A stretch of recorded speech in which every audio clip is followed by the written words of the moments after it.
Hola, soy Patricia Gutiérrez y te doy la bienvenida a la tercera edición del Congreso Virtual Convivir con un adolescente Misión Posible. Esta edición del Congreso está cargada de energía y herramientas para que pierdas el miedo a la adolescencia, destruyas mitos y adquieras herramientas para educar a tus hijos con confianza y seguridad. Hoy tenemos con nosotros a Andrés González Bellido. Andrés es maestro, licenciado en psicología, profesor de secundaria, catedrático de orientación educativa y además es autor y coordinador del programa TEI, Tutoría entre Iguales. Andrés tiene más de 30 años de experiencia en educación y coordina el grupo de trabajo e investigación del ICE de la Universidad de Barcelona sobre convivencia y conflicto. Hoy vamos a hablar con Andrés sobre cómo prevenir el acoso escolar en los centros educativos y en casa. Bienvenido, Andrés. Buenos días. Gracias. Andrés, el tema del acoso escolar está presente en nuestra sociedad mucho más de lo que desearíamos y es un tema que realmente preocupa tanto a padres como a educadores. En ocasiones cuesta detectarlo y puede llegar a desarrollarse incluso un problema grave. ¿Cómo se siente un niño, cómo se siente un adolescente acosado y qué le lleva a ejercer el acoso entre iguales, entre uno de sus iguales? Bueno, hola, buenos días. Y comenzaré a hablar un poco del concepto, si os parece bien, de perfiles. Hay sobre todo dos grandes líneas, que bien si hay tres, ¿no? Que son agresores, víctimas y espectadores, pero sobre todo desde la perspectiva de víctimas y espectadores. Si cogiéramos la idea de víctimas, el perfil a nivel general serían aquellas personas, aquellos alumnos o alumnas que tienen pocas competencias sociales, que presentan diferencias físicas, emocionales o psicológicas.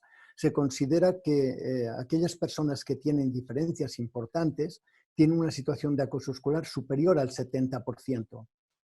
Son alumnos y alumnas que tienen pocos amigos y los amigos son muy concretos. Para ellos perder un amigo es perder algo muy importante, porque casi siempre es el único o corresponde al 50% de todos los que tienen. Son personas que no responden a las provocaciones habitualmente, que tienen un bajo nivel de autoestima desde la perspectiva social y que en muchos casos, sobre todo cuando han sufrido una situación de acoso escolar de mediana o alta intensidad, acaban generando niveles altos de ansiedad, comienzan los procesos de absentismo escolar, desde la perspectiva que nosotros llamamos el síndrome del lunes. Le cuesta mucho volver a un espacio que para ellos son hostil. Tienen procesos de somatización y cuando los niveles son de mediana o alta intensidad acaban generando las situaciones de predepresión o depresión, como línea general de perfiles. Luego después, ¿cómo se sienten? Yo si tuviera que definir cómo se sienten con una palabra, y yo creo que es central, se sienten culpables de sufrir situaciones de acoso escolar. Ya sé que hay veces que es difícil de entender que se sientan culpables cuando lo vemos desde fuera. Yo habré trabajado orientativamente con unas 30 personas que han sido víctimas. Y lo primero que se ha trabajado desde una perspectiva psicológica es que no son culpables de la situación. Se sienten indefensos, inseguros, solitarios, temerosos. Generan estos niveles que decíamos de ansiedad, de insomnio y de estrés.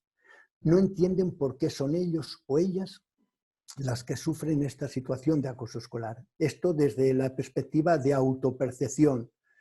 Desde el centro educativo lo perciben como un espacio que les es hostil, que le hace daño, donde existen unos compañeros que conocen la situación que están teniendo. Se considera que los compañeros conocen más del 98% de todas las situaciones de acoso escolar que se producen en el centro educativo, porque para que haya acoso escolar se necesitan espectadores y los espectadores casi siempre son sus compañeros. Y luego hay un profesorado que no interviene y que no es capaz de cortar este nivel de sufrimiento, muchas veces porque no se da cuenta. Hemos de tener presente que el profesorado aproximadamente es consciente, tanto como la familia, en no más de un 15 o un 20% de las situaciones que se producen. Y luego después a nivel familiar, que es otra de las grandes bases de lo que sería la comunidad educativa, la mayor parte de las veces no es consciente del sufrimiento, sobre todo no es consciente de las causas del sufrimiento. muchas veces no sabe qué hacer. Y sobre todo, otro aspecto mucho más importante, que la víctima normalmente no quiere decirlo en casa para no preocupar a la familia. Y otro elemento que casi nunca se toca, que es, para él es muy, muy importante que sus padres no se avergüencen de que él es víctima. No se avergüencen de que no tiene competencias para resolver una situación que debería de poderla resolver, pero la realidad es que necesita este nivel de ayuda. Con respecto al acosador, el perfil a niveles generales es una persona que necesita retroalimentar su nivel de autoestima social respecto al grupo. No quiere decir, nos encontramos con perfiles que puede ser que tengan un nivel de autoestima alto o bajo, pero en todos los casos necesita retroalimentarla. Esto es lo que le produce hacer acciones no diarias, pero casi diarias. Normalmente tienen una carencia alta de empatía o muy poco desarrollada. Necesita mantener su rol respecto al grupo.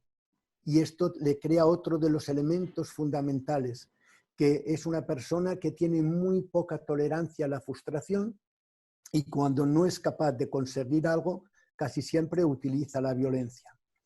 Otro de los aspectos que me gustaría resaltar y que no se trabaja demasiadas veces, pero creo que es importantísimo, normalmente los agresores reproducen modelos de conducta familiares, sociales, mediáticos o escolares, porque los valores y las emociones, lo hablaremos más adelante, el mejor sistema de aprendizaje precisamente es la reproducción de modelos. Por lo tanto, ellos acaban reproduciendo modelos. Y si los modelos que tienen, no estoy diciendo que el modelo sea solo familiar, el modelo va mucho más allá de la familia, aunque la familia es determinante, pero son modelos que se reproducen. Y otro de los aspectos importantes de los agresores es que le cuesta mucho cumplir los límites y las normas. ¿Cómo se siente un agresor? Desde la autopercepción, es una persona que se siente fuerte, líder de un grupo, divertido y sobre todo no se siente culpable. ¿Por qué? Porque no es consciente la mayor parte de las veces del daño que hacen. Nosotros consideramos que todos los agresores y las agresoras saben que hacen daño, pero creemos que hay muy pocos que sepan la cantidad del daño que hacen. Aquí uno de los aspectos fundamentales es el proceso de empatía, pero ellos no lo tienen demasiado desarrollado. Por lo tanto, si algo hemos de hacer es potenciar los niveles de empatía que ellos tienen. Estos alumnos se encuentran en un centro educativo que para ellos es un espacio de desarrollo social, emocional, donde están muy a gusto, porque tiene un entorno, salvando aquellas situaciones de intervención del profesorado, que no le es nada hostil. Tienen unos compañeros en el que hay tres niveles: los amigos que le aplauden lo que hacen, los espectadores que no intervienen, y cuando no intervenimos delante de una conducta que hace daño, lo que hacemos es reforzar la conducta, y los siguientes son las víctimas, que son aquellas personas que no tienen competencias para dar respuesta. Por lo tanto, si hacemos una reflexión, todos los elementos que intervienen en su entorno son elementos que no coartan o que potencian sus conductas. Y por la otra parte tenemos un profesorado que interviene muy pocas veces. Y no estoy haciendo un proceso de acusación. Sí que es importante, que hemos de mejorar mucho la formación, pero no interviene porque la mayor parte de las veces estas acciones se producen a espaldas del profesorado. Pero, ¿qué le llegamos a transmitir al agresor? Que la situación de sus conductas, la mayor parte de las veces, como mínimo una de cada cinco, habitualmente el profesorado se entera de una.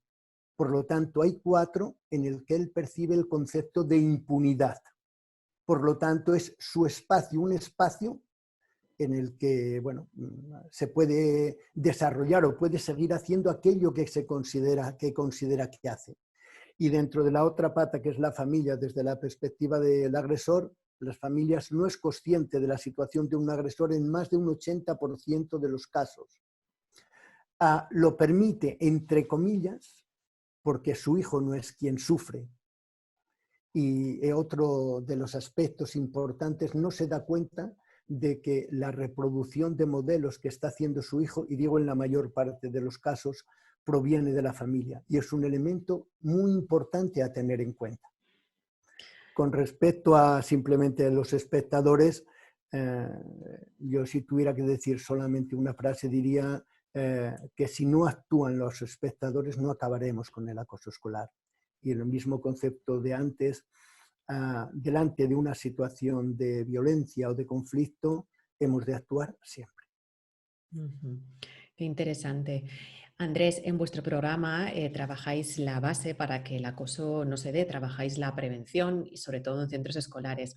¿Por qué el nombre de tu programa es Tutoría entre Iguales y por qué esa metodología de la tutorización entre iguales? El nombre de TEI proviene de Tutoría entre Iguales, es un acrónimo del propio nombre, de la propia metodología.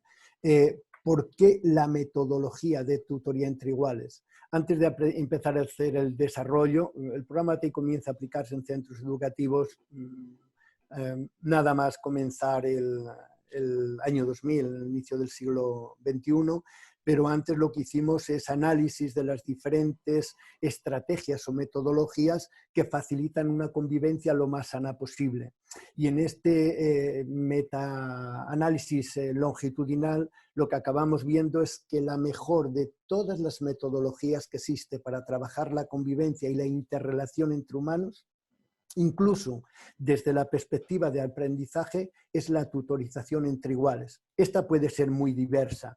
Tenemos tutorizaciones de alumno-profe, tutorizaciones de alumnos muy mayores a otros, mucho más jóvenes, con 5 o 6 años de diferencia, pero el metaanálisis nos dice que el mejor proceso de tutorización es cuando hay una diferencia que es significativa. Es un poco, si habláramos a nivel de profesorado, el concepto del aprendizaje significativo. Cuando las diferencias son muy altas no se produce aprendizaje. Cuando las diferencias son muy cortas el aprendizaje es tan pequeño que no es significativo. Por lo tanto, para que exista un aprendizaje significativo, sobre todo en nuestro caso, de emociones y valores, necesitamos que haya 2 años de diferencia. Y esta es la estructuración del programa TEI. El programa TEI, la diferencia entre tutores y tutorizados es de 2 años, tanto en infantil como en primaria como en secundaria. Y esto nos llevaba a otro elemento que era importantísimo, que en estos procesos educativos se desarrollan 3 apartados o 3 elementos que son muy, muy importantes y se desarrollan por reproducción de modelos, de aquellos modelos que son positivos, que son los de los tutores. Se desarrollan elementos fundamentales como es la empatía, el esfuerzo, la acción y sobre todo el compromiso. Esto nos lleva a otro elemento que para nosotros es determinante. En el programa TEI y en la tutorización entre iguales, el protagonismo es de los alumnos. El protagonista de los procesos de convivencia, pero no solamente del proceso de convivencia educativo, no solamente del proceso de convivencia dentro del entorno escolar. La forma de trabajar el TEI, estamos trabajando por una acción o por una actitud no delante de la educación, delante del centro, sino delante de la vida. El objetivo es crear personas sanas, con conductas saludables, que su comportamiento vaya mucho más allá del centro educativo. El centro educativo no es nada más que un apartado dentro del proceso de educación. La educación va mucho más allá. Entendida educación como educación compartida, no como educación que alguien imparte y alguien recibe. En el proceso de educación crecemos juntos o en algo nos estamos seguramente equivocando. Y luego después teníamos, aparte de los estudios, otro elemento importante. En el programa TEI trabajamos unas 100 personas que prácticamente todos somos profes o de infantil o de primaria o secundaria. Y las experiencias del día a día nos decían que la tutorización entre iguales, el darle la posibilidad al alumno de ser protagonista, llevaba unos resultados que eran fantásticos. En cualquier nivel, en procesos estrictamente cognitivos de matemáticas o lengua, pero también en aquellos procesos vitales de convivencia que es trabajar sobre valores y sobre emociones. ¿Y qué lleva asociado el conceder el protagonismo de la prevención del acoso escolar a los alumnos? Ah, cuando lo piensas, si nos paráramos a pensarlo, bueno, siempre te hacen la pregunta, ¿cómo no lo hemos hecho antes? Si reflexionamos es, ¿quién genera la situación de conflicto? ¿Quién genera el problema? En el 99% de los casos el alumnado. Hablo desde una perspectiva física sin entrar más allá en los aspectos institucionales y en los aspectos de grupo, ¿no? Pero está siempre presente el alumnado. Si el alumnado es generador del problema, es el que conoce esta situación de conflicto. Por lo tanto, como mínimo, debería de ser parte de la solución. Desde el TEI no solamente consideramos que es parte, sino que es la mayor parte de la solución la de generar el alumnado. ¿Por qué? Porque es quien lo conoce, porque es quien participa. Ten en cuenta que los alumnos son conocedores, como decía antes, de más del 98% de todas las situaciones de conflicto que se producen en un centro educativo. Por lo tanto, la mejor forma de intervenir son ellos cuando lo hacen. El profe o la familia estamos más o menos sobre una línea de un 20. Por lo tanto, esto es muy importante. Otro de los aspectos importantes es que el alumno no se llegue a sentir en el centro educativo como una parte, podríamos decir, no activa. El alumno ha de ser activo, y digo activo lo más activo posible. Elementos que normalmente se utilizan, los delegados de clases, la comisión o la asamblea de delegados, pero hemos de ir mucho más allá, aunque lo hablaremos después seguramente. Nosotros pensamos que que la educación es una cuestión de comunidad y que tanto la familia, pero sobre todo el profesorado, ha de ser un acompañante.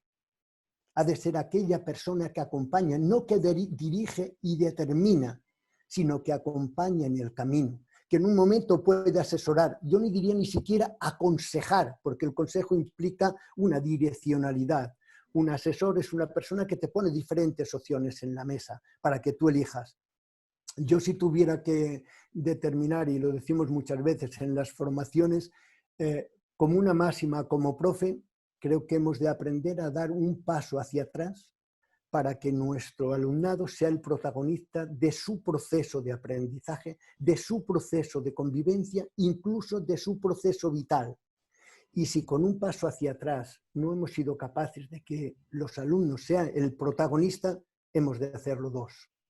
Pero evidentemente cuando se acabe el proceso de acompañamiento, hemos de conseguir las competencias para que el alumno sea capaz de caminar solo, que no nos necesite, porque este sería el objetivo de acompañamiento, y aunque lo repita varias veces, no solamente educativo, sino desde una perspectiva vital. Andrés, ¿puedes contarnos algo más sobre este programa del que estás hablando? ¿En qué se basa? ¿Qué modelos encontramos en la base del TEI, de la tutoría entre iguales? Sí, el programa TEI tiene tres grandes bases. Una sería la educación emocional o la inteligencia emocional. Nosotros preferimos llamar lo que sería educación emocional, sobre todo dentro de la línea de Salobé y de Mayer, o en España de Rafael Vizquerra, y trabajar lo que serían las emociones básicas, las 6, pero yo diría que sobre todo trabajar el concepto de empatía y de autorregulación a nivel personal. El siguiente sería las teorías de los sistemas ecológicos del Bronfenbrenner, en los que hablan de diferentes sistemas en los que nos desenvolvemos. Él nos habla del mesosistema, de los exosistemas, bueno, de los 4 grandes sistemas. Nosotros hemos hecho una adaptación y lo que hace el TEI es trabajar inicialmente sobre el alumno, individualmente, desde la perspectiva de empatía, de actuación y de compromiso. El siguiente, si nosotros intervenimos sobre el alumno de la clase e intervenimos sobre todos los alumnos, que acabemos modificando el comportamiento y las acciones dentro de la clase, que sería el segundo sistema. Si lo hacemos sobre la clase, el TEI actualmente es el único programa a nivel mundial que en 2 años interviene sobre el 100% de la población educativa. Esto es un centro de secundaria. En el segundo año el 100% de los alumnos son tutores o tutorizados. Por lo tanto, el tercer nivel de intervención sería el centro educativo. Y el centro educativo incluye a la familia como parte de la comunidad. Y el cuarto nivel es lo que nosotros determinamos el entorno o las ciudades o municipios TEI, que va mucho más allá de los centros educativos. Para adquirir hábitos o comportamientos necesitamos que estos se reproduzcan y que se reproduzcan en comunidad. Actualmente el TEI trabaja en 40 ciudades TEI y en estas ciudades o en este entorno todos los centros lo que hacen es aplicar el programa TEI desde infantil, primaria y secundaria, pero hacemos las formaciones de las familias, las formaciones de los monitores de comedor, de monitores de actividades extraescolares o de servicios del municipio o de la ciudad ligados con la infancia y la adolescencia. Lo que acabamos compartiendo es una red en que cada uno tiene sus funciones, pero todo en conjunto acabamos modificando ese entorno. Mirad, bueno, ya muchos años, me acuerdo que estar con mi hijo en Suiza y él me preguntó por qué en Suiza no hay papeles en las calles. Y si reflexionamos, en Suiza no hay papeleras, no hay barrenderos, no hay personas que los recogen o que multan a aquellos que los tiran. Hay muchas personas que no los tiran. Forma parte de su cultura. El objetivo de la prevención de la violencia y el acoso escolar no es una cuestión de personas, de centros, es una cuestión de cultura y de clima. Es una cuestión de cambio de mentalidad, que delante de una situación de injusticia no podemos callarnos nunca. Por lo tanto, estas serían las teorías de Bron van Benner. Y luego después la tercera pata es la psicología positiva y el optimismo. Es trabajar con el alumnado o con la familia a partir de la positividad y de las fortalezas. En aquello que somos buenos es un generador de autoestima y es un generador de compromisos. Este generador de autoestima, de empatía y de compromiso es lo que nos hace comenzar a caminar. Y todas estas tres patas, para el TEI, sobre todo con las aportaciones de las neurociencias, incorpora dos elementos que son determinantes, que son la reproducción de modelos, sobre todo a partir de las aportaciones de Richard Davidson o de Thomas Elon o de Sabaté, nos dicen que las emociones y los valores no existen desde una forma genética, no están incluidos en nuestro ADN solo, que también, pero son posibles y susceptibles de ser enseñados. Por lo tanto, ellos acaban demostrando, sobre todo Richard Davidson, que las emociones y los valores lo que hacen es generarse o reproducirse a través de personas que ya los tienen, que los valores y las emociones no se aprenden en abstracto, necesitamos la ejemplaridad social para una ejemplaridad social que sea significativa para incluirlos dentro de nosotros. Por lo tanto, la familia es una generadora inmensa de valores, el profesorado también y el centro educativo también, pero también los alumnos que son tutores. Por lo tanto, se han de trabajar en estas tres patas y en la reproducción de modelos de valores o modelos positivos de conducta. Andrés, la razón de ser de este congreso es la convivencia con los adolescentes. ¿Qué tiene de particular la convivencia de los adolescentes en los centros educativos? Yo diría que cualquier coche, cualquier proceso necesita un banco de pruebas. Y el banco de pruebas más importante de convivencia que tenemos los humanos, en nuestra sociedad occidental, en otras hay otros, pero evidentemente es el centro educativo. Hemos de pensar que prácticamente desde los 0, desde los 3 años hasta los 16, 18, pasamos la mayor parte de nuestros momentos de convivencia en un entorno educativo, con grupos que la mayor parte de las veces son de nuestros entornos, que es el grupo clase. Por lo tanto, es un gran laboratorio y un gran escaparate de interrelaciones, que en el fondo las interrelaciones o nos las enseñas o acabamos desarrollándolas por ensayo y error. Es una época de desarrollo físico, emocional y psicológico que acabará determinando nuestro comportamiento, nuestra conducta posterior como alumnos.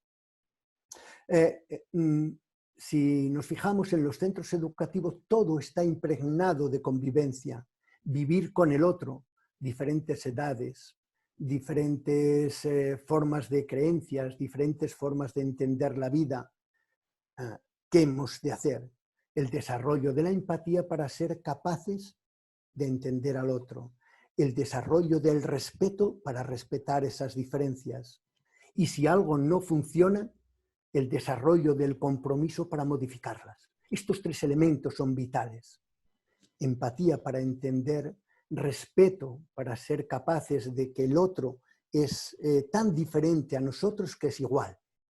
Y luego el compromiso para modificar aquello que consideramos que no es justo, desde una perspectiva de justicia o de dignidad. Porque la dignidad seguramente es el único parámetro o el único elemento que es incuestionable en cualquiera de los seres humanos. Pero también es cierto que lo que hace la convivencia es generar conflictos.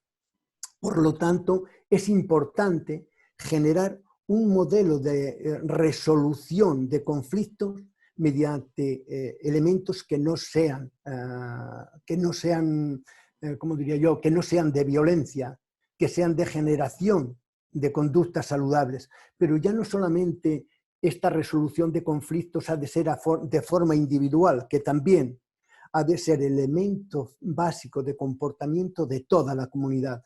No podemos decirle al alumno que se comporte de forma determinada cuando yo como profe acabo diciéndole cállate, que eres inaguantable, o cuando acabo haciendo un proceso de degradación, o cuando a nivel familiar le decimos que el diálogo es la forma y yo lo que hago como familia es acabar imponiendo comportamientos a nivel de mi pareja, sea la que sea, o a nivel de mis hijos. El ejemplo forma parte de los procesos de aprendizaje. Para educar a un niño hace falta una tribu entera. Este es un proverbio africano que me encanta. Parece que estamos todos de acuerdo que padres, familia, educadores y profesores somos, en este caso, protagonistas de la educación. ¿Estamos tan coordinados como sería deseable? ¿Cómo podemos hacer para hacerlo mejor en cuanto a la educación se refiere? ¿Qué tipo de convivencia es la que todos, los padres, los educadores y los adolescentes, tendríamos que lograr idealmente? Yo creo que uno de los parámetros, sí es inicial y es muy básico, que es como has comenzado, Patricia, que la educación es una cuestión de tribu. Occidentalmente diríamos que es una cuestión de comunidad. Este es el primer parámetro que todos tenemos que estar de acuerdo.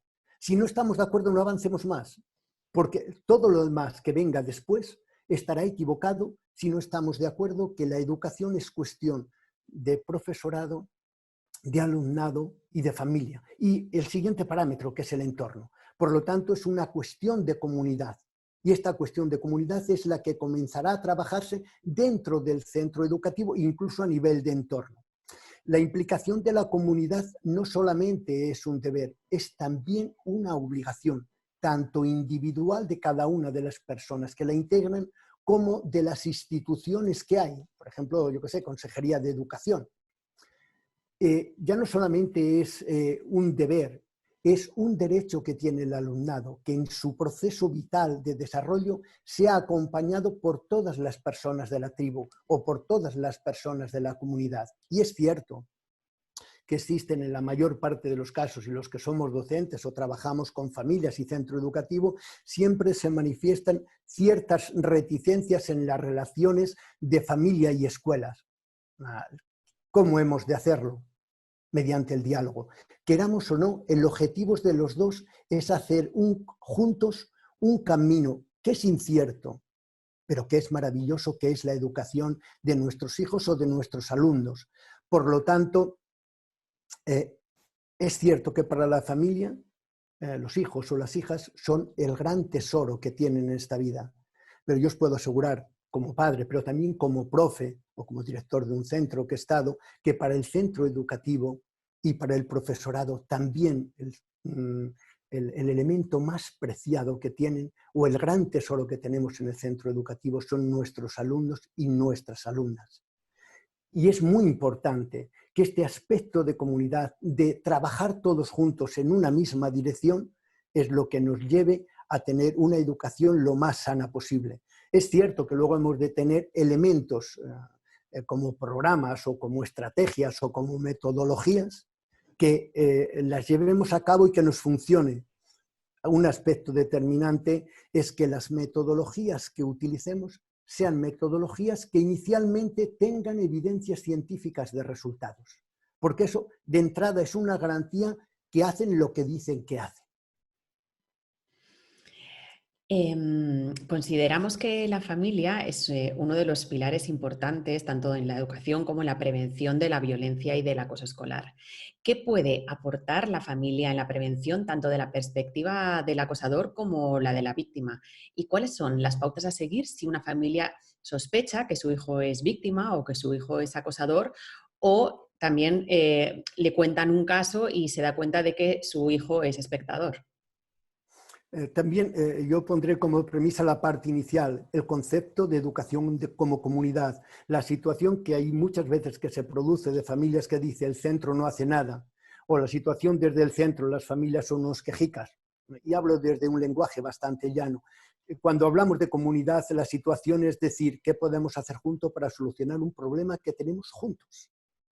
Y es decir, nos pongamos a trabajar, no uno en contra del otro. Y no es cuestión solo de protocolos, es una cuestión de una actitud anterior al primer diálogo. Y la actitud es qué podemos hacer juntos para solucionar un problema que tenemos y que se produce a niveles de convivencia. Yo diría las familias por generar los tres niveles, pero sobre todo hablaría desde el concepto, desde la perspectiva de agresor, que normalmente es lo que más dificultades plantea a nivel de centro educativo, porque aceptar una familia que su hijo es agresor o agresora normalmente tiene considerables reticencias. Lo primero que te dicen es que eso es imposible. Mi hijo, los comportamientos que usted me está diciendo no tienen nada que ver con los que tiene en casa, y es posible que no tengan que ver. Tomaselo nos dicen que los alumnos, pero yo os diría voy más allá, que los humanos adaptamos nuestras conductas a los entornos donde vivimos o donde nos desarrollamos. ¿Puede haber comportamientos diferentes? Sí. Y pueden ser totalmente, en un caso, fantásticos y en otro caso tremendamente dañinos. Sí, y no pasa nada. ¿Por qué? Porque forman parte de nuestra dicotomía a nivel de seres humanos. Pero a nivel de familia, desde la perspectiva, yo diría 3 o 4 pautas básicas a nivel de cómo hemos de actuar desde la perspectiva de familia dentro de la familia. Con respecto al agresor, creo que hemos de observar las conductas que éste tiene, comunicarnos, hablar, dialogar, no una vez, todas las que sean necesarias. Un aspecto muy importante es no justificar nunca sus conductas. Aquello de que te llega tu hijo o tu hija y dice, ha habido tal situación y bueno, no te preocupes que ya voy yo al centro y lo arreglo. No, es decirle, yo te escucho y seguramente tienes razón. Voy al centro, que me expliquen porque ha de haber dos versiones. Por lo tanto, uno de los aspectos importantes es no justificar sus conductas, sea la que sea. El siguiente es pactar, no imponer casi nunca nada. Y cuando digo de pacto, no es un pacto entre iguales, no es un pacto entre colegas, es un pacto entre padre, madre, entre familia y entre alumno. No es una cuestión de decir, bueno, yo tengo mis derechos y los impongo. Evidentemente, en caso de que no lleguemos a un acuerdo, acaban aplicándose los criterios que a nivel familiar se consideran los más oportunos. Y luego otro aspecto que es muy importante y que casi siempre que hago las conferencias a nivel de familia suele llamar la atención, pero para mí es vital, aunque es muy de andar por casa. Todos nuestros hijos a partir de los 3 o 4 años deben de tener la obligación de hacer tareas domésticas.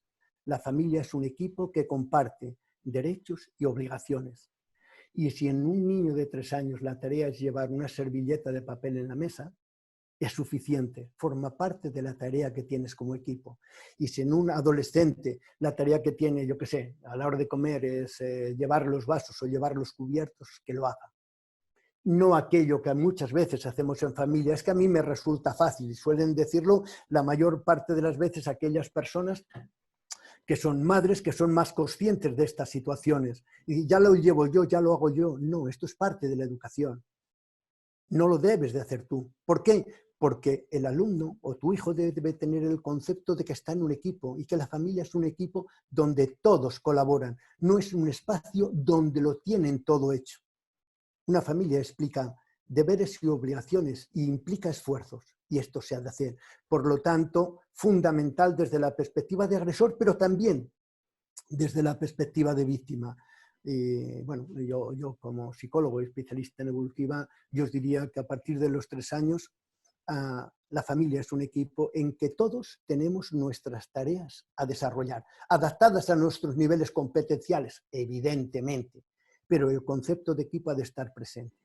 Luego, a nivel de centro educativo, ¿cómo deberíamos de actuar desde la perspectiva de agresor en una familia? Lo primero es hablar con el centro sin culpabilizar. Después, exponer el problema y plantearnos el qué podemos hacer juntos. Esto lo haré un poco a niveles de síntesis porque en todos los perfiles son iguales, agresores, víctimas y espectadores, que es el contacto con el centro. Y luego otra intervención de la familia dentro de los entornos sociales. Sobre todo con los agresores creo que es muy importante compartir actividades, la mayor parte de las veces lúdico-recreativas, pero compartirlas. Y esto forma parte del trabajo como padres o como madres. Lo que no podemos hacer, bueno, es que a partir de los 12 años, que se vayan solos, fantástico. Que siempre se vayan solos, en algo me estoy equivocando. ¿Por qué? Porque hay espacios que deben de ser compartidos. Hay otros aspectos en el caso de los agresores que es canalizar los niveles de agresividad. Porque son personas que habitualmente la resolución del conflicto la solucionan de una forma violencia. Su capacidad de frustración es muy baja, por lo tanto las reacciones son violentas. Busquemos actividades que faciliten el canalizar estos niveles de agresividad, la mayor parte de las veces de deporte. Y deportes que produzcan cansancio, generación de adrenalinas, endorfinas, serotoninas, etcétera, pero que facilitan que estos niveles de canalizaciones salgan.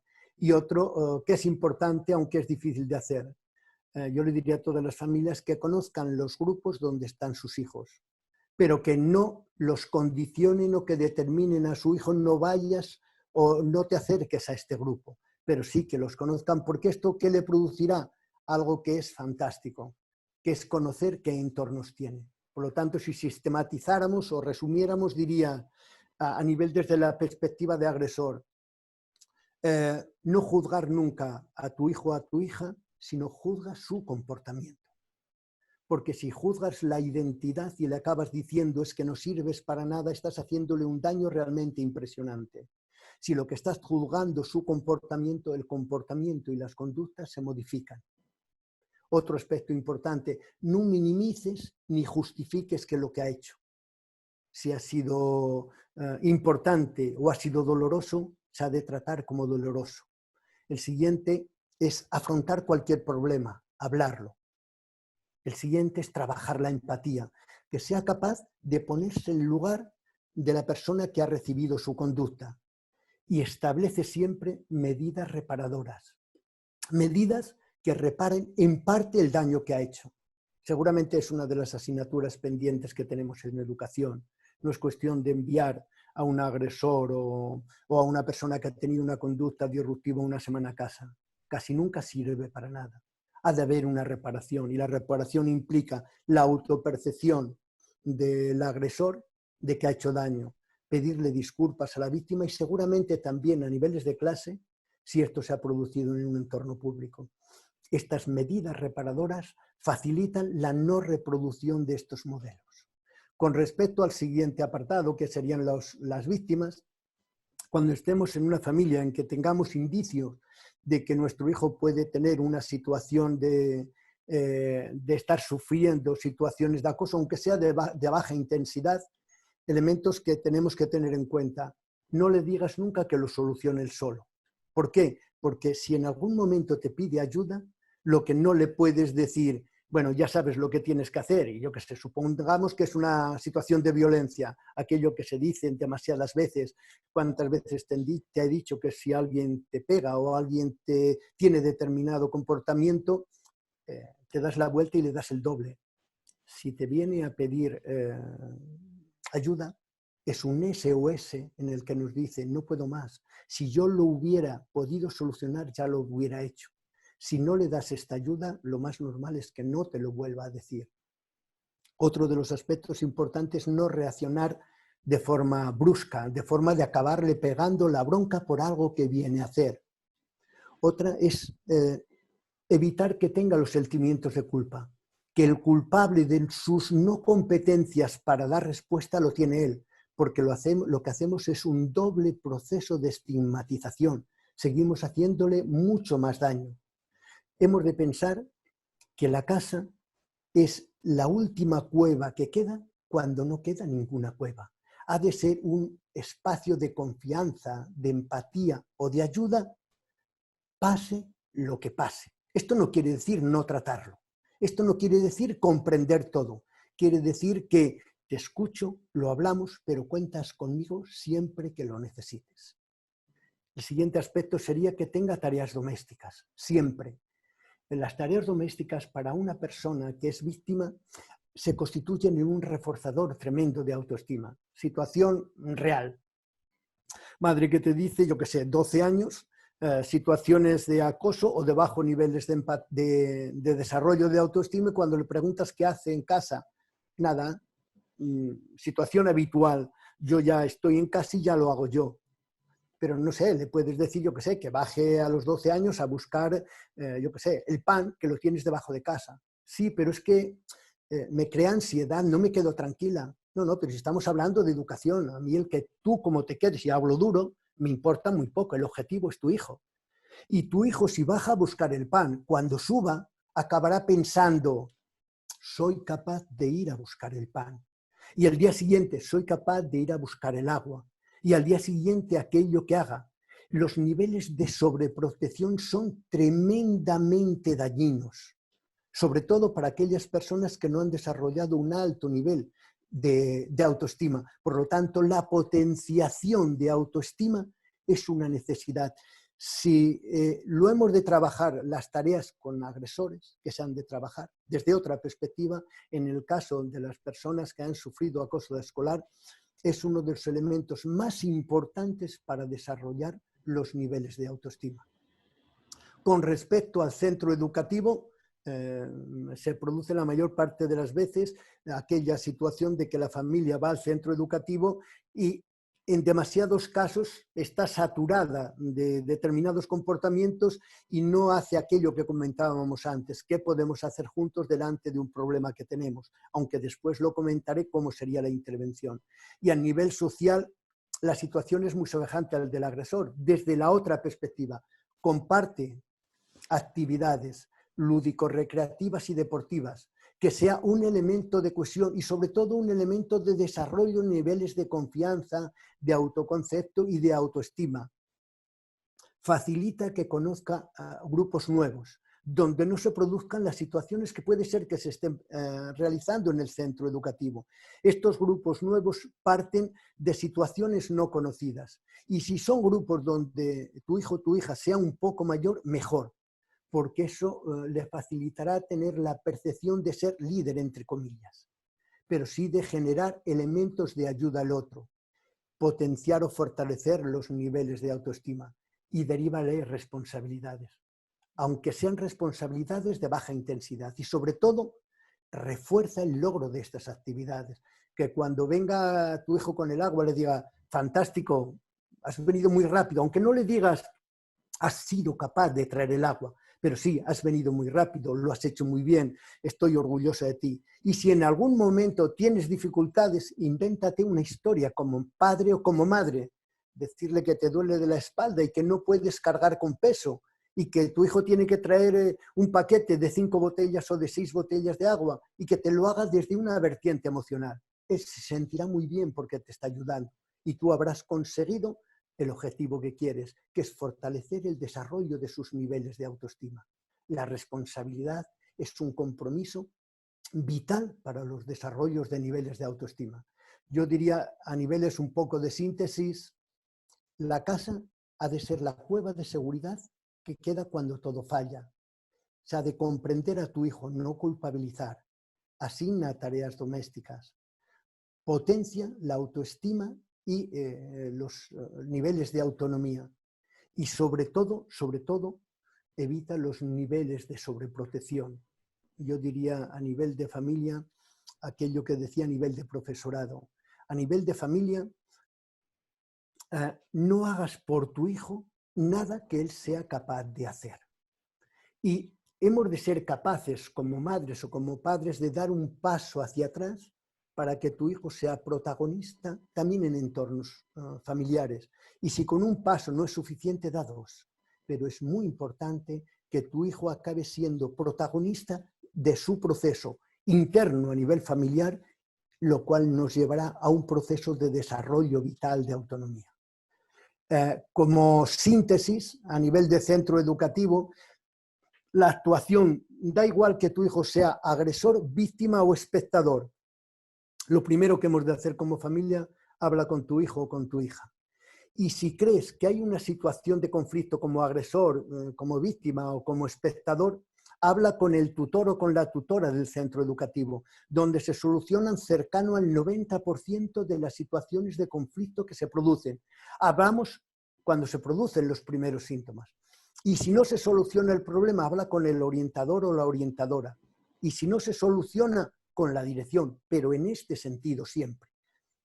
Y si ves que en el centro educativo no se soluciona y ves que hay una situación de acoso escolar, por ejemplo, habla con inspección educativa. Los inspectores en todas las comunidades autónomas tienen un día para recibir y hablar con las familias y dile lo que está pasando. Y si ves que no se soluciona o que desde tu perspectiva no está solucionado, denúncialo. Siempre. No podemos hacer que ningún caso quede impune, pero también te diría que es importantísimo como familia que no comiences nunca por el final, por la denuncia, o que no comiences por inspección, o que no comiences por la dirección del centro. ¿Por qué? Porque el gran perjudicado del proceso es tu hijo y es tu hija. Por lo tanto, sigamos estos procedimientos que son los que nos van a llevar en la mayor parte de los casos a trabajar un problema de forma conjunta, a compartir unos objetivos y son habitualmente la mejor forma de solucionarlos. Andrés, el programa TEID, Tutoría entre Iguales, tiene evidencias científicas. ¿Qué resultados son los que tiene este programa? Sí, bueno, yo lo del tema de evidencias científicas que me parece un apartado que es fundamental. A nadie se le ocurre ver, no sé, una pastilla que es azul o estética o verde y que estéticamente es bella y te duele una pierna y me la tomo. Porque es estéticamente bella o porque yo tengo la autopercepción de que me lo va a solucionar. Normalmente hay unos análisis, hay unas evidencias científicas, no sé, que hay unas pastillas determinadas cuando tienes un amago de infarto, cuando te duele la cabeza o si tienes que tomar un analgésico. Están testadas, hay evidencias científicas de resultados. En educación, yo os diría que por encima del 95% de todos los programas que se aplican no tienen evidencias científicas. No hablo de convivencia, hablo de todos. Y esto es muy gordo, que no hagamos evidencias científicas de resultados.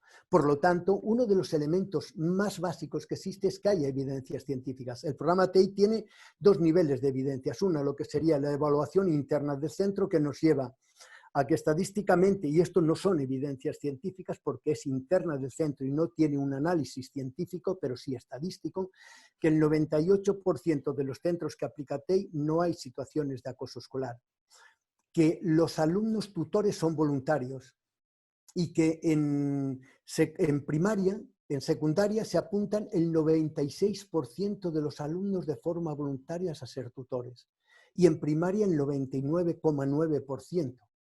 En el caso de evidencias de lo que es la evaluación externa de resultados, está hecha por dos universidades, que son la Universidad de Alicante y la Universidad Politécnica de Cataluña. Los resultados están colgados en la página web del programa TEI, pero os diría que en síntesis alguna de las pautas que os puedo comentar es que desaparecen las situaciones de acoso escolar en el primer año en un 28% y las de agresiones físicas en un 52%, que mejora la autopercepción que tienen de ansiedad en un 16% y la percepción de depresión en un 40%. Luego hay otros elementos como que favorece la cooperación cerca de un 30%. Yo os diría que miréis resultados y que hagáis vosotros mismos niveles de valoración, porque creo que es muy importante que existan evidencias científicas de resultados. Por último, Andrés, uno de los grandes problemas que tienen los centros educativos y las familias es cómo elegir un programa de prevención del acoso en los centros educativos. ¿Cómo se puede evaluar la elección de un programa de este tipo? ¿Qué características son las que deberían cumplir? Sí, excelente pregunta. Creo que es muy importante que cuando determinemos qué programas vamos a aplicar sobre desarrollo de convivencia o prevención de la violencia y el acoso escolar, nosotros tenemos determinados sobre 8 parámetros que no afecta al TEI, sino a cualquier otro de los programas que exista. Y creo que es muy bueno hacer una valoración si lo cumple. El primero es que sea preventivo, que sea un programa que actúe antes de que se produzcan las situaciones de acoso. Todos los centros tienen un protocolo de actuación. ¿Cuándo se aplica el protocolo? Después de que sucede. ¿Es necesario? Sí, pero el objetivo es que sea preventivo. Que nunca sean acciones puntuales. En la mayor parte de los centros acaba estando la Guardia Urbana, la policía, determinadas asociaciones a hablar sobre acoso escolar. Yo diría que, bueno, que ya está bien si está dentro de un proyecto, pero os diría que si el objetivo es hacerlo de forma puntual, mejor que no lo hagáis. Ya sé que lo que estoy diciendo es un poco fuerte, porque lo que hace en muchos casos es vacunar. Cuando esto está dentro de un proyecto, es fantástico. Por lo tanto, ha de ser preventivo. El segundo, que ha de ser institucional. ¿Qué quiere decir? Que esté aprobado por el claustro, que esté incluido en el currículum e incluido en el plan anual de centro, en el plan de proyectos del centro. Ha de ser institucional de la comunidad educativa. Evidentemente, aquí está el consejo escolar, donde están las familias. El siguiente nivel, que afecte a toda la comunidad educativa, que la intervención no solo sea de los alumnos o del profesorado o de los tutores, ha de estar implicada toda la comunidad educativa, profesorado, familia, alumnado y personal no docente del centro. Hemos de seguir una misma línea. El siguiente apartado, que nosotros llamaríamos el cuarto, es que ha de ser un programa inclusivo. Inclusivo que implica que afecte al 100% del alumnado. Me pueden decir muchos que no es la primera vez, es que todos los programas casi son inclusivos. Yo os diría, casi ninguno hay que son inclusivos. Yo os diría que en el caso de prevención de violencia, el único programa no inclusivo, que puede haber más opciones, pero el único programa que afecta al 100% del alumnado actualmente es el programa TEI. Por lo tanto, valorar que no sea la intervención de 4 alumnos, sino que implique al 100% del alumnado y que afecte a todas las etapas. Los grandes procesos de prevención no se producen en secundaria, sino en primaria, y en primaria en los cursos de tercero, quinto, sexto. Por lo tanto, ha de implicar que un programa, lo ideal que sería que la prevención se haga en infantil. Por lo tanto, ¿por qué? Porque en infantil no prevenimos el acoso escolar, pero sí generamos conductas saludables que son facilitadoras de que no haya acoso escolar. Por lo tanto, otro aspecto es que implique a todas las etapas educativas. El quinto sería que trabaje la convivencia, pero no desde un hecho puntual, sino que trabaje el clima y la cultura del centro, que convierta en hábito el hecho de que en un centro no hay papeles en las aulas o en los pasillos. No es porque haya mucha gente que los recoja, como hablaba antes, es porque hay muchas personas que no los tiran. Y el que haya un papel en un pasillo tiene que ser un accidente, no puede ser la norma. El hecho de que una persona le diga a otro en una clase, yo qué sé, gordo, pásame la goma, eso ha de ser una excepción, no puede ser la norma. ¿Y cómo se ve que un programa te funciona? Yo esto siempre lo digo, el programa TEI sabemos que funciona cuando en un aula un alumno le dice a otro aquello de gordo, por ejemplo, pásame la goma, y el alumnado de la clase no se gira para mirar a la víctima, sino para mirar a la persona que ha hecho la situación de acoso, en este caso, acoso verbal. Esto es lo que determina este comportamiento. El siguiente es que las actividades tengan un diseño, y en el diseño de las actividades tienen que hacer sentir y nos tienen que llevar desde la empatía a la reflexión, a compartir y al compromiso de modificación de conducta, lo que nosotros llamamos los diseños emocionales del aprendizaje, cómo a partir de las emociones acabamos cambiando nuestros comportamientos. Otro de los parámetros es que afecte al entorno, que sea un programa que supera al centro educativo, que modifica el entorno, las personas que están alrededor. Esto quiere decir la familia, las personas que están en las bibliotecas o las personas que están trabajando en los ayuntamientos. Es producir la modificación del entorno. Y por último, que evidentemente tenga evidencias científicas de resultados y que las valoréis vosotros. Y yo diría un poco como línea de síntesis, y nos sirve para todos, para familias, para alumnado, para profesorado o para cualquiera de los que sois escuchantes, que es, si quieres que algo cambie en prevención, pregúntate qué puedes hacer y comienza a caminar. Actúa, porque en esta actuación tenemos muy claro que la prevención, o en la prevención, el camino siempre es la convivencia. La clave es el ejemplo de cada uno de nosotros y el protagonista de la prevención eres tú. Por lo tanto, comienza a caminar, comencemos a caminar. Andrés, muchísimas gracias por haber compartido este tiempo con nosotros. Gracias a vosotros y a los escuchantes que están en el otro lado. Estás viendo esta ponencia en la página de Andrés González Bellido dentro de la tercera edición del Congreso Virtual Convivir con un adolescente en Misión Posible. Debajo de este vídeo puedes encontrar su biografía para conocerle mejor. También vas a encontrar el enlace a la página web de su organización y los enlaces a los perfiles de sus redes sociales. Si quieres dejar un mensaje, un comentario o si quieres plantear alguna pregunta, lo puedes dejar aquí, debajo de este vídeo. Y nada más que emplazarte a convivir con nosotros en la próxima ponencia. Muchísimas gracias por tu tiempo.